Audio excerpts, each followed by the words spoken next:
Since we are honoring the Navy on its 200th anniversary, I think it's only appropriate that we now stand.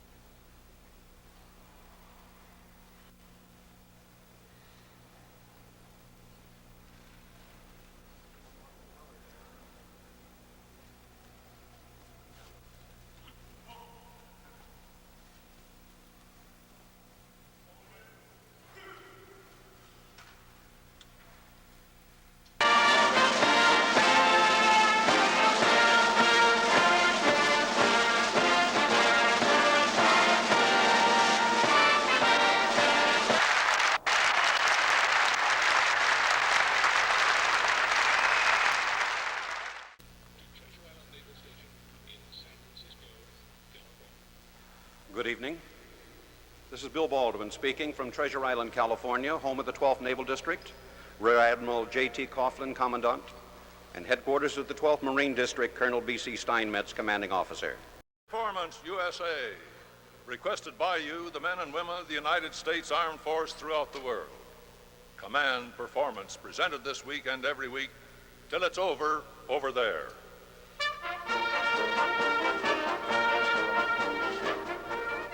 Okay, gang, this is Hal Wolf lifting the latch on your favorite swinging door to let you in on what cooks with your favorite entertainers here in the good old stateside. And as usual, all this in answer to your request to command performance, Armed Force Radio, Los Angeles, USA.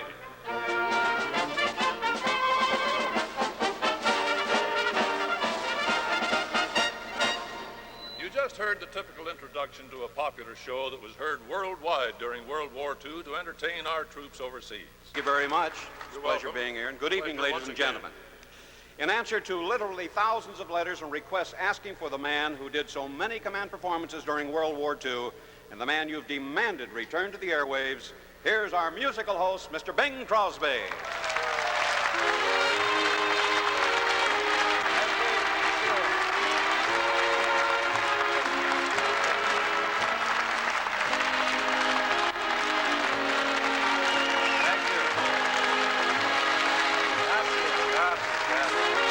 Ovation for Mr. Crosby.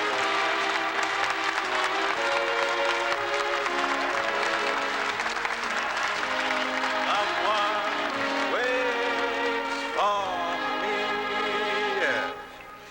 Well, thank you, Bill, and welcome, ladies and gentlemen, to this special edition of Command Performance as we salute the United States Navy on its 200th anniversary. You know, Bill, when my radio producer said, "I'll see you in the fall," I didn't know he meant the fall of 1975. Well, it just goes to show, Bing, where you're in demand, you bounce right back. Yeah, I know, Bill, but I feel kind of pushy bouncing right back like this, really. Well, don't be modest, Bing. We can't get enough of you. Yeah, but it was 30 years ago when I did my last command performance. Well, that's what we call showmanship. You were here, you were on, you were great, and we grabbed you and got you right back while you're hot. Well, I still think we should have waited another week. What, let you get cold? You think I would, huh? Well, I just don't want to be cheeky, you know. I hate to be one of those guys that you turn on the radio every 30 years and there he is. Don't want to get in that category at all. Bing, we got thousands of letters demanding your return. Oh, really? Yeah. Why'd it take so long to have me back? It took that long to get that many letters. Now you can... Tell me, Bill, did you get any letters from Hillsborough? All of them. Ah, come on. Same handwriting, too. I guess I'll have to be a little more careful in the future. Next time I'll get the kids to write some, I guess. Pardon? No, nothing. I was just musing, ruminating. You know, Bing, at our house, you are our favorite radio personality. Oh? Did you listen regularly? Every 30 years. Every 30 years. To hear that, Mert. You know, I was a foreman for a watchworks back in Peoria once. Yeah. I never told you about my work at the watchworks? Well, lean back, Mert, and I'll tell you. Well, sir, when I went to work in there as foreman over the workmen working on watches at the watchworks, they had a bad situation going on account of because every one of the watchworks workers was a clock watcher at heart. And even while they were working on watches, they were busy watching the clock. Now, if there's anything I hate to watch around the watchworks, it's a clock-watching watchmaker who should be making watches and watching the watches he makes.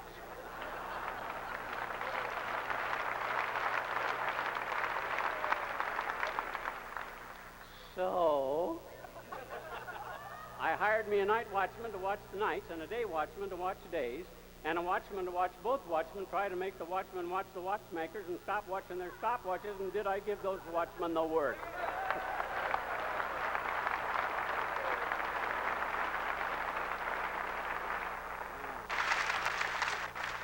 Oh, hold the phone, Mert. I think it's the postman at the door. Oh, you must be the new postman. Well, who do you think I am? Santa's helper?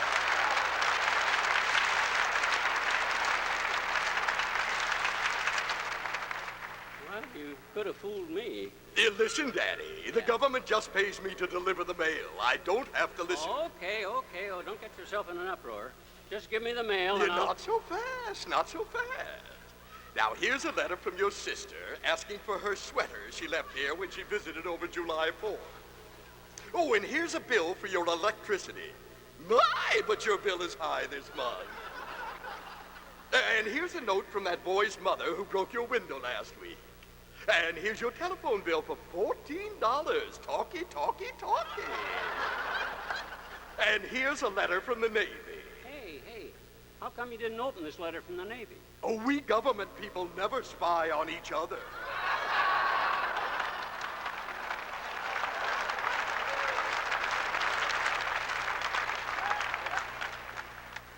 Well, thanks for the mail, I think. It's so long, cheerful. Yeah.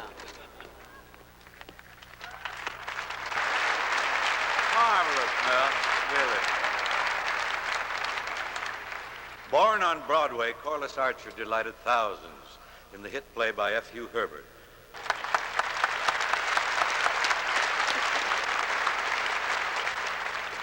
Well, sure we had a fight, but just because a person has a fight with another person, that doesn't mean that that person can't make up with that person.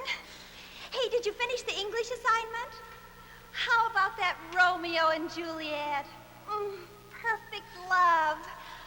Boy, I sure could live happily ever after with a man who loved me so much he'd die for me.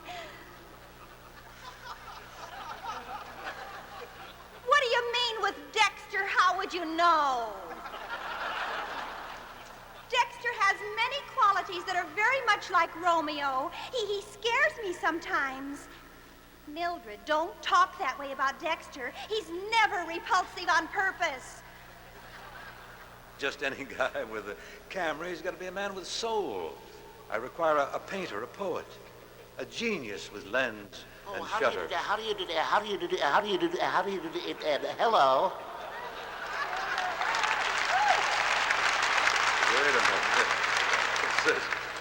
Who are you? I'm currently Lieutenant Sergeant, Corporal, Private Sad Sack.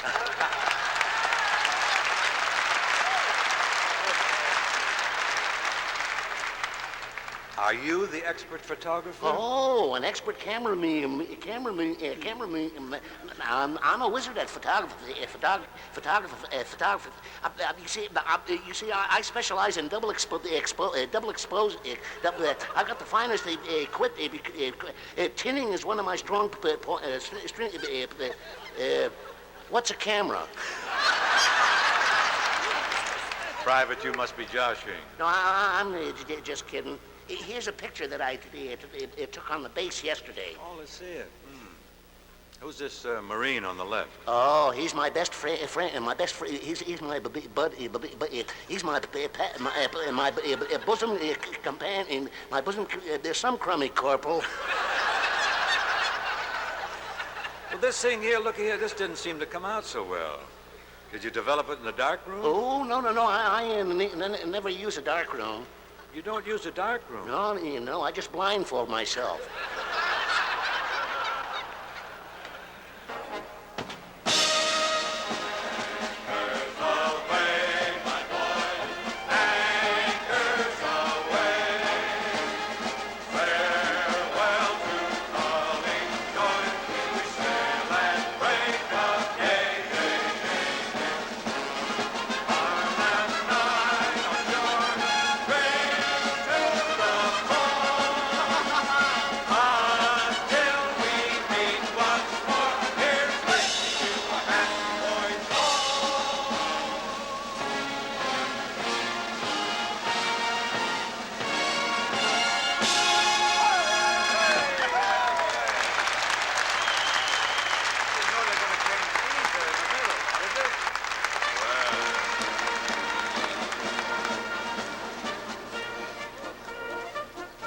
gang, that's going to be it for this special session of Command Performance. Really, it's been an absolute pleasure and a delight to be a part of this special program. On behalf of our performers and our staff, I want to say thank you for joining us. To you guys and gals around the world, and especially to you people in the Navy Blue, I want to say a happy 200th anniversary, and thanks for the job well done. This is Bing Crosby saying good night.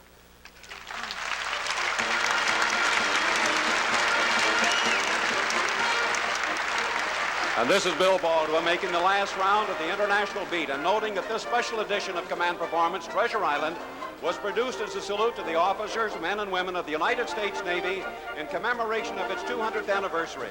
Guests appearing in alphabetical order were Mel Blanc, Bing Crosby, Sam Edwards, Esther Geddes, Jim Jordan, Tyler McVeigh, Frank Nelson, Alice Reinhardt, Les Tremaine, Janet Waldo, Viola Vaughn, Albert White, Ella Mae Morris, Meredith Wilson, and Hal Wolf. Directors were Tyler McVeigh and Bill Baldwin. Portions of this program were written by Bill Baldwin Jr., Mel Blanc, Les Tremaine, Jim Watt, and John Jensen. The 12th Naval District Band is under the direction of Master Chief Musician J.J. Connor and Chief Musician Jack Miller. Sound effects were handled by Juan Trasvino and Paul Smith. The program was engineered by Hal Ashby, Marty Halprin, Don Geese, and Bill Moriyama. This program was produced through the cooperation of the USO and through facilities of radio station KMPX in San Francisco. It was produced and created by John Jensen. Travel arrangements were made by PSA, Pacific Southwest Airlines, and Western Airline Bis. And that's all, folks. Hey!